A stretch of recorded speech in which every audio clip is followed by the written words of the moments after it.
Hello everyone, আসসালামু আলাইকুম। আশা করি আপনারা সবাই ভালো আছেন। আমিও আল্লাহ তাআলার অশেষ রহমতে ভালো আছি। নতুন একটা দিনে নতুন একটা ভিডিওতে আপনাদের সকলকে স্বাগতম ও অভিনন্দন। আজকে 12ই ডিসেম্বর বাংলাদেশে মেডিকেল ভর্তি পরীক্ষা অনুষ্ঠিত হয়েছে। আর এই মেডিকেল ভর্তি পরীক্ষায় লাখেরও বেশি শিক্ষার্থী মেডিকেল ভর্তি পরীক্ষায় অংশগ্রহণ করেছে। আর এটাকে বলা যায় একটা যুদ্ধ। কেমন যুদ্ধ? মেডিকেল ভর্তি পরীক্ষার যুদ্ধ, যেখানে বাংলাদেশে সিট সংখ্যা খুবই সীমিত, মানে যেখানে লাখ লাখ শিক্ষার্থী পরীক্ষা দেয়, সিট মাত্র কয়েক হাজার। তোমরা যারা পরীক্ষা দিয়েছো, তোমরা ইতিমধ্যে উপলব্ধি করতে পারছো যে কাদের কাদের চান্স হবে, কাদের কাদের চান্স হবে না।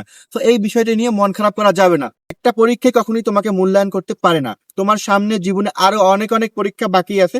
তো যাদের যাদের চান্স হবে তাদেরকে আমার পক্ষ থেকে অনেক অনেক শুভেচ্ছা ও অভিনন্দন। আর যারা যারা তাদের কাঙ্ক্ষিত ফলাফল পাবে না, তাদের মন খারাপ করার কোনো কারণ নেই। আর তোমার তকদিরে, তোমার ভাগ্যে যেটা ছিল সেটাই হয়েছে। তোমরা জেনে থাকবে যে আমি শাফিন, একটি সরকারি মেডিকেল বিশ্ববিদ্যালয়ে বিদেশে পড়াশোনা করি। আর আমি আমার ইউটিউব চ্যানেলে তোমাদেরকে নিয়ে ভিডিও বানাই থাকি কেমন বিদেশের সরকারি মেডিকেল এডমিশন সম্পর্কে, এবং বিদেশের সরকারি মেডিকেলে তোমাদেরকে এডমিশন করিয়ে থাকি। আজকে আমি তোমাদের একটা বিষয় ক্লিয়ার করব, সেটা হচ্ছে তোমরা অনেকেই আমাকে প্রশ্ন করো, সেটা হচ্ছে ভাইয়া আমি যে বিদেশে এমবিবিএস পড়তে আসবো, আমার তো আইএলটিএস নাই, এখানে আইএলটিএস লাগবে কিনা? ইউরোপ আমেরিকার বিভিন্ন দেশে পড়াশোনা করতে গেলে আইএলটিএস লাগে, এখানে আইএলটিএস এর কোনো বিষয় আছে কিনা? এখানে আইএলটিএস এর কোনো বিষয় নাই। তুমি যদি মোটামুটি লেভেলের ইংলিশ পারো তাহলে তুমি এখানে কন্টিনিউ করতে পারবা। মোট এক কথায় হচ্ছে এখানে ভর্তি হতে গেলে আইএলটিএস এর সাথে কোনো সম্পর্ক নাই এবং আইএলটিএস এখানে লাগে না। ভাইয়া ইউরোপ আমেরিকা কানাডা অস্ট্রেলিয়া এইসব দেশে তো পড়তে গেলে ভাইয়া ব্যাংক স্টেটমেন্ট লাগে। আমার তো ব্যাংক স্টেটমেন্ট নাই। আমি কি কিরগিজস্তান তাজিকিস্তান এইসব দেশে ভর্তি হতে পারবো কিনা? এখানে ভর্তি হতে গেলে তোমার ব্যাংক স্টেটমেন্ট দরকার হয় না, কারণ তুমি এখানে প্রতি সেমিস্টারে টিউশন ফিটা ভেঙে ভেঙে দিতে পারবে। বাংলাদেশে তো বেসরকারিতে ভর্তি হতে গেলে ডোনেশন দিয়ে ভর্তি হতে হয়, 18-20-22 লাখ টাকা এক্সট্রা দিতে হয়। আপনার ওখানে ভর্তি হতে গেলে এই যে আপনার যে টিউশন ফিস, এইটা কি একসাথে দিতে হবে, 18-20 লাখ টাকা এরকম দিতে হবে, নাকি ডোনেশন দিতে হবে, কোনটা? না, এখানে তোমার পার সেমিস্টার যেটা টিউশন ফি, তুমি প্রতি সেমিস্টারে সেটা পে করবে। এখানে পার সেমিস্টার টিউশন ফিস $2100, যেটা বাংলাদেশি টাকায় 2,50,000 থেকে 80,000 বা 3 লক্ষ টাকার মতো হয়।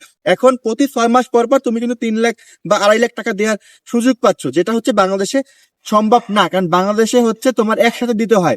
তো এখন যদি বলি বাংলাদেশের সাথে এখানে আমাদের সব থেকে বড় একটা পার্থক্য কি? টিউশন ফিস এবং খরচ কম।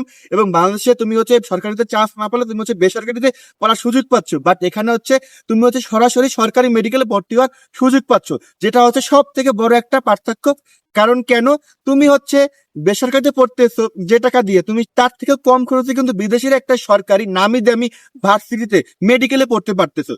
আর আমি আবারও বলি, এখানে ভর্তির জন্য কোনো আইএলটিএস লাগে না, ব্যাংক স্টেটমেন্ট লাগে না, এবং ডোনেশন দিতে হয় না। আর টিউশন ফিস তুমি কিভাবে পে করবে বা ভর্তির সময় তুমি টাকাগুলো কিরকম পে করবে? তুমি যখন কিরগিজস্তান বা তাজিকিস্তান বা এখানে আমাদের কাছে এসে পৌঁছাবে, তখন তুমি তোমার নিজ হাতে ভার্সিটিতে এই টাকাগুলো পে করবে। তোমরা মন খারাপ করবে না। তোমরা যারা অনেক পরিশ্রম করেছো, তোমাদের রেজাল্ট ভালো হবে। কারণ একটা কথা মনে রাখবা, বাবা মার দোয়া, আল্লাহ তাআলার দয়া কখনো বেফলে যায় না।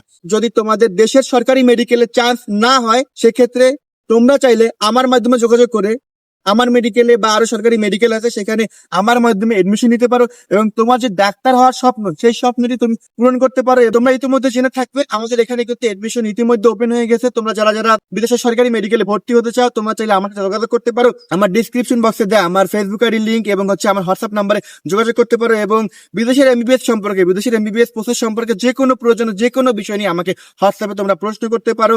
আর তোমরা অবশ্যই আমাকে কমেন্টস করে জানাবে পরবর্তী ভিডিও বা পরবর্তী কি কি বিষয় নিয়ে তোমরা ভিডিও চাও বা কোন কোন বিষয়ে তোমাদের আরো জানার আছে।